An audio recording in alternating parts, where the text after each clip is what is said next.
जम्मू कश्मीर में नशा और आतंकवाद फैला रहा है पाकिस्तान। ये बड़ी खबर इस वक्त हम आपको बता दें कि आईजीपी जम्मू जोन भीमसेन टूटी का बड़ा बयान आया है और उन्होंने कहा है कि पाकिस्तान ड्रोन के जरिए ये नापाक हरकतें कर रहा है, ड्रोन के जरिए ड्रग्स की सप्लाई कर रहा है, नशे के जरिए आतंकवाद फैलाने की साजिश कर रहा है पाकिस्तान।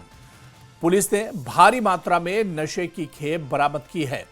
तो इस वक्त बड़ा बयान आया। आपको बता दें कि जम्मू कश्मीर में नशा और आतंकवाद फैला रहा है पाकिस्तान। बाकायदा आईजीपी जम्मू जोन भीमसेन टूटी का बयान आया है। उन्होंने कहा कि पाकिस्तान ड्रोन के जरिए ड्रग्स की सप्लाई कर रहा है, नशे के जरिए आतंकवाद फैलाने की साजिश कर रहा है पाकिस्तान।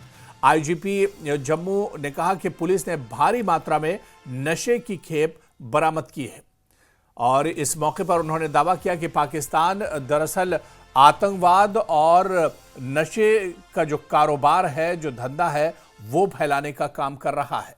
तो नशा और आतंकवाद पाकिस्तान फैला रहा है।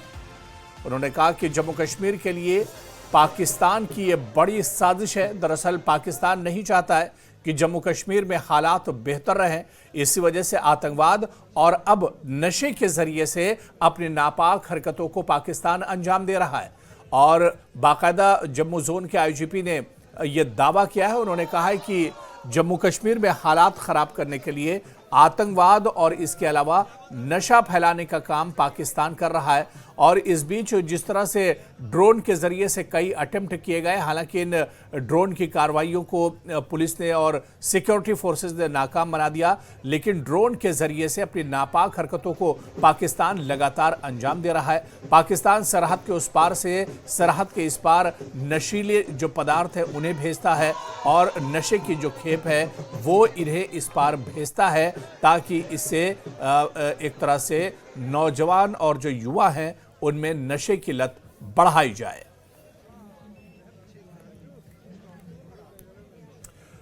आईजीपी जम्मू में आपको बताते चलें कि हाफ मैराथन को हरी झंडी दिखाकर युवाओं को स्वस्थ रहने और नशे से दूर रहने का उन्होंने आह्वान किया। आईजीपी जम्मू जोन में सर मौजूद हैं। सर, जो आपकी मुहिम है एक नशे के खिलाफ, इस तरह के मैराथन किस तरह से मदद करते हैं सोसाइटी को एक साथ लाने के लिए ताकि सब मिलकर इस लड़ाई को लड़े? देखिए, जम्मू कश्मीर पुलिस जो नशे की लड़ाई है उसके लिए काफ़ी संजीदा है, काफ़ी सेंसिटिव है और हमें पता है कि बगैर सोसाइटी के सहयोग के, बगैर सिविल जो समुदाय है, समाज है, उसकी मदद की लड़ाई नहीं जीती जा सकती। जैसा कि आपको पता होगा, नशे का जो मामला है इसके दो पहलू होते हैं, डिमांड साइड और सप्लाई साइड।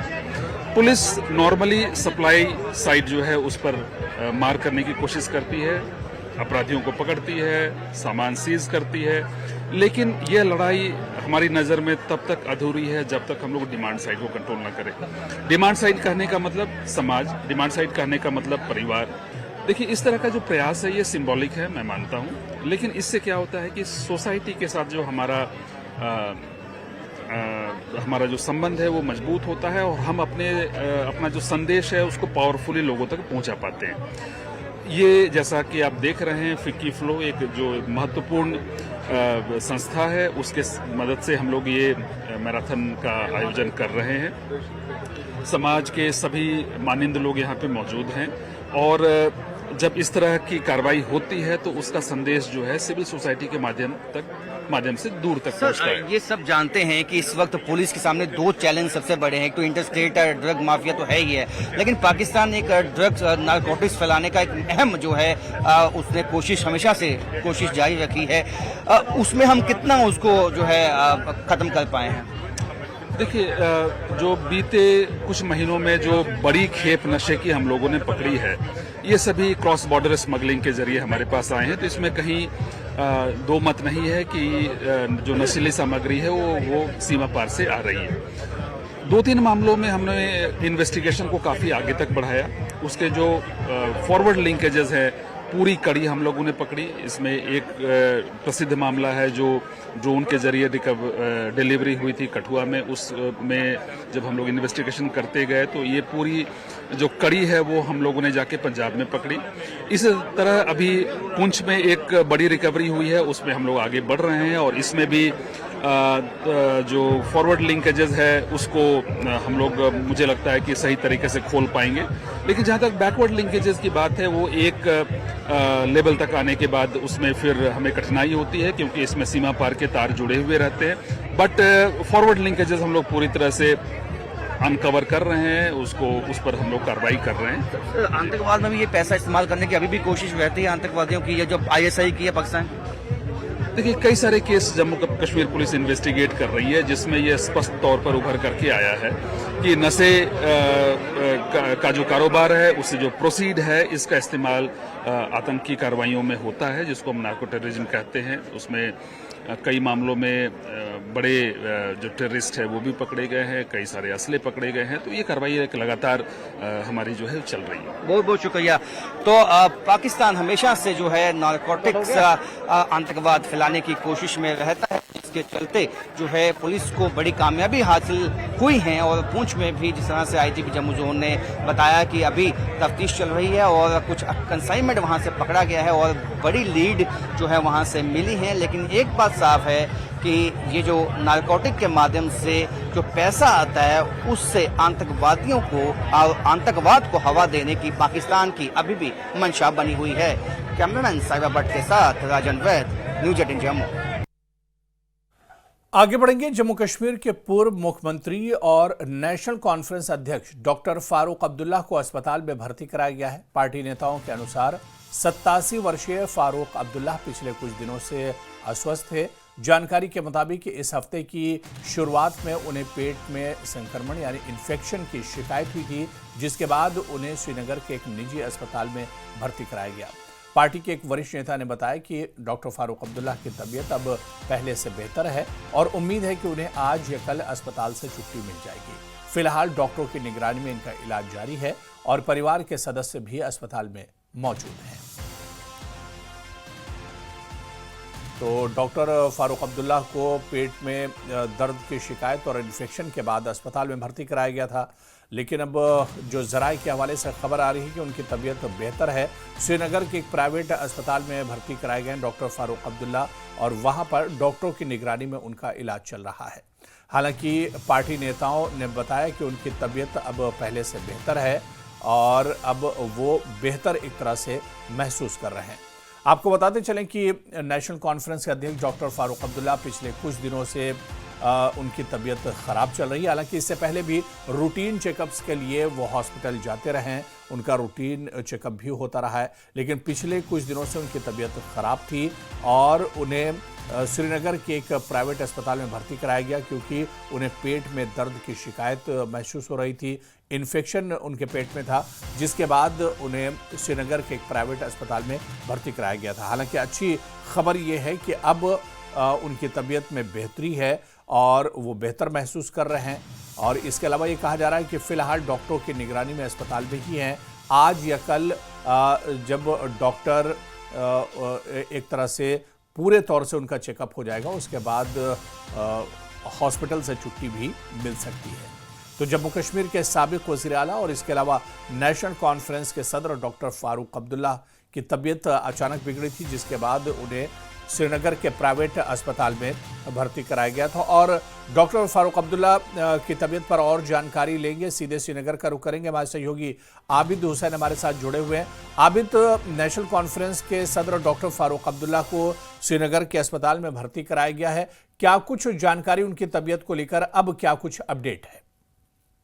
क्योंकि कल शाम को उनकी तबीयत खराब हुई थी, उसके बाद उन्हें हॉस्पिटल में भर्ती किया गया था। तमाम डॉक्टरों ने तब यकीन दिलाया था कि हालत ज्यादा ये संगीन नहीं है, तमाम हॉस्पिटलाइज्ड है और हॉस्पिटलाइज्ड ही है क्योंकि उनकी जो सियासी कैरियर है काफी एजेड भी है अब वो, तो उस वजह से भी हालत खराब, मतलब तबीयत खराब थी उनकी।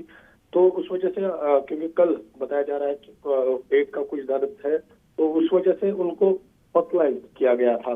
तो अभी इसमें मजीद जानकारी कुछ देर बाद ही पता चलेगी, लेकिन उनको कल शाम को ही वहां पर एडमिट किया गया था एक निजी हॉस्पिटल में, जहां पर उनका इलाज जारी है। जी हुरैरा। चलिए, बहुत बहुत शुक्रिया आबिद हमारे साथ जुड़ने के लिए और जानकारी साझा करने के लिए। तो कल शाम को ही डॉक्टर फारूक अब्दुल्ला को निजी अस्पताल में भर्ती कराया गया था, जहां पर डॉक्टरों की निगरानी में उनका इलाज चल रहा है और ये कहा जा रहा है कि आज या कल उन्हें अस्पताल से छुट्टी मिल सकती है, क्योंकि अब तबीयत पहले से उनकी बेहतर है। और एक और बड़ी खबर इस वक्त आ रही है, आपको बता दें कि आज से वैष्णो देवी यात्रा पर रोक लगी है। श्री मिशेल माता की यात्रा भी स्थगित की गई है। दरअसल खराब मौसम की चेतावनी के बाद यात्रा स्थगित की गई है। आज से 7 अक्टूबर तक भारी बारिश का अलर्ट है। मौसम विभाग ने भी चेतावनी जारी की है। तो आपको बताते चलें कि श्री माता वैष्णो देवी यात्रा और इसके अलावा श्री मिशेल माता की यात्रा स्थगित की गई है। खराब मौसम के चलते चेतावनी के बाद यात्रा स्थगित की गई है। आज से 7 अक्टूबर तक भारी बारिश का अलर्ट जारी किया गया है। मौसम विभाग ने भी चेतावनी जारी की है। आपको बताते चलें कि जिस तरह से जम्मू कश्मीर में मौसम को लेकर अलर्ट जारी किया गया है और 1-2 दिन से मौसम खराब है, ऐसे में एहतियातन श्राइन बोर्ड ने कदम उठाते हुए 5, 6 और 7 यानी 3 दिनों तक इस यात्रा को स्थगित कर दिया है। यात्रा पर रोक लगा दी है और जो श्रद्धालु हैं उनसे कहा गया है कि 8 तारीख से ये यात्रा दोबारा से शुरू होगी। तो और इससे पहले मौसम विभाग ने भी अलर्ट जारी किया है खराब मौसम को लेकर। इस पर और जानकारी लेंगे, हमारे सहयोगी राहुल कपूर कटरा से हमारे साथ जुड़े हुए हैं। राहुल, क्या कुछ जानकारी मिल पा रही, क्योंकि आज से श्री माता वैष्णो देवी की जो यात्रा है उस पर रोक लगाई गई, स्थगित की गई 3 दिनों के लिए, क्या कुछ जानकारी मिल पा रही है? मौसम इन दिनों में जम्मू कश्मीर के पहाड़ी और मैदानी इलाकों में काफी बारिश होगी और श्राइन बोर्ड द्वारा प्रिकॉशनरी मेजर्स लेते हुए यात्रा को बंद किया गया करने का ऐलान किया गया और आज सुबह से ही फिलहाल 5 बजे से यात्रा बंद कर दी गई है। सभी यात्रा रजिस्ट्रेशन काउंटर्स को बंद कर दिया गया है और यहाँ पर हल्की फुल्की बूंदाबांदी भी नीचे कटरा में देखने को मिल रही है और बारिश की संभावना ये बताई जा रही है कि क्योंकि त्रिकुटा पर्वतों पर घने बादल छाए हुए हैं, तो श्रद्धालुओं की सुरक्षा को ध्यान में रखते हुए श्राइन बोर्ड द्वारा ये फैसला लिया गया। और दूसरी तरफ कई श्रद्धालु यहाँ कटरा में अभी रुके हुए हैं, जिनका यह मानना है कि हम 3 दिन का इंतजार करेंगे, माता वैष्णो देवी के दर्शन करे बिना अपने घरों को नहीं लौटेंगे। तो जिस तरीके से मौसम विभाग ने प्रेडिक्ट किया था उस तरीके का मौसम भी यहाँ पर देखने को मिल रहा है। हल्की फुल्की बूंदाबांदी नीचे कटरा में हो रही है और ये अंदाजा लगाया जा सकता है कि ऊपर त्रिकुटा पर्वतों पर घने बादल छाए हैं, तो वहां पर भी बारिश हो रही होगी। और श्राइन बोर्ड द्वारा एक यात्रियों की सुरक्षा को ध्यान में रखते हुए ये निर्णय लिया गया है कि यात्रा को 3 दिन के लिए बंद रखा जाएगा, जिसपे क्योंकि इससे पहले भी हमने देखा कि यहाँ भूस्खलन हुआ, कई लोगों की जान चली गई। उस वक्त भी ये सवाल उठे थे कि यात्रा रोकी क्यों नहीं गई अगर मौसम एडवाइजरी थी। तो इस बार श्राइन बोर्ड की तरफ से एडवाइजरी का पालन किया गया है और फिलहाल के लिए 3 दिन के लिए ये यात्रा रोकी गई है और 8 तारीख को अगर मौसम साफ होता है तो यात्रा को खोला जाएगा। ये अभी तक यही जो श्राइन बोर्ड की तरफ से कहा जा रहा है, लेकिन फिलहाल बूंदाबांदी भी यहाँ पर हो रही है और कई सारे श्रद्धालु मायूस हो रहे हैं। कई सारे श्रद्धालु ये जाना चाहते थे, लेकिन अभी तक यही माना जा रहा है कि ये एक उचित फैसला है श्राइन बोर्ड का, ये सही फैसला है क्योंकि यात्रियों की सुरक्षा को ध्यान में रख के उन्होंने ये फैसला लिया है और फिलहाल 3 दिन के लिए यात्रा को बंद किया गया है। तो बिल्कुल, यानी खराब मौसम के चलते और एहतियातन ये कदम एक तरह से श्राइन बोर्ड की तरफ से उठाया गया। बहुत बहुत शुक्रिया राहुल कपूर हमारे साथ जुड़ने के लिए। यानी 5, 6, 7 आज से यात्रा स्थगित है, 3 दिनों तक ये यात्रा बंद रहेगी और 8 तारीख को अगर मौसम सही रहता है तो 8 तारीख से यात्रा दोबारा शुरू की जाएगी। और ये सीधी तस्वीरें इस वक्त श्री माता वैष्णो देवी से हम आपको दिखा रहे हैं, जहां पर आप देख सकते हैं कि मौसम खराब है। जिस तरह से मौसम विभाग ने अलर्ट किया था उसके मुताबिक आज हल्की फुल्की बूंदाबांदी हो रही है और लगातार चारों तरफ बादल छाए हुए हैं। तो सीधी तस्वीर भी हम श्री माता वैष्णो देवी से दिखा रहे हैं, जहां पर आज से 3 दिनों के लिए यात्रा स्थगित की गई है और 8 तारीख से यात्रा दोबारा शुरू होगी। 5, 6, 7 अक्टूबर यानी 3 दिन तक ये यात्रा बंद रहेगी, स्थगित रहेगी। और उसके बाद 8 तारीख को अगर मौसम साफ रहता है, सभी चीजें ठीक रहती हैं, तो 8 तारीख से यात्रा दोबारा शुरू की जाएगी। तो कटरा से ये सीधी तस्वीरें और लाइव तस्वीरें इस वक्त हम आपको दिखा रहे हैं।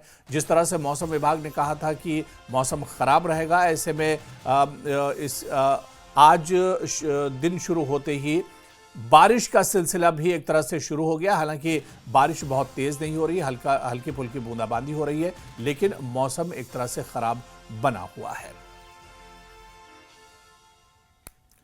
आगे बढ़ेंगे। जम्मू कश्मीर में मौसम का मिजाज बदल चुका है। पुंछ सहित कई जगहों पर भारी बारिश हो रही है। मौसम विभाग ने पहले ही अलर्ट जारी किया था कि 5 से 7 तारीख तक कई जगहों पर भारी बारिश और बर्फबारी हो सकती है।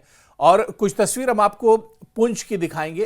ये तस्वीर दरअसल पुंछ की तस्वीर है, जहां सुबह से ही आसमान पर बादल छाए हुए थे और अब भारी बारिश होने लगी है। मौसम के मिजाज को देखते हुए पुंछ प्रशासन ने कई तरह की एडवाइजरी जारी की है। लोगों से गैर जरूरी यात्रा से बचने की अपील की गई है। भूस्खलन के खतरे वाले इलाकों में नहीं जाने, प्रशासन के निर्देशों का पालन करने और किसी भी आपात स्थिति की सूचना फौरन इंतजामिया को देने की अपील की गई है। इसके लिए प्रशासन की तरफ से 24x7 हेल्पलाइन नंबर भी शुरू किया गया है। तो पुंछ में मौसम खराब है और बारिश का सिलसिला शुरू हो चुका है।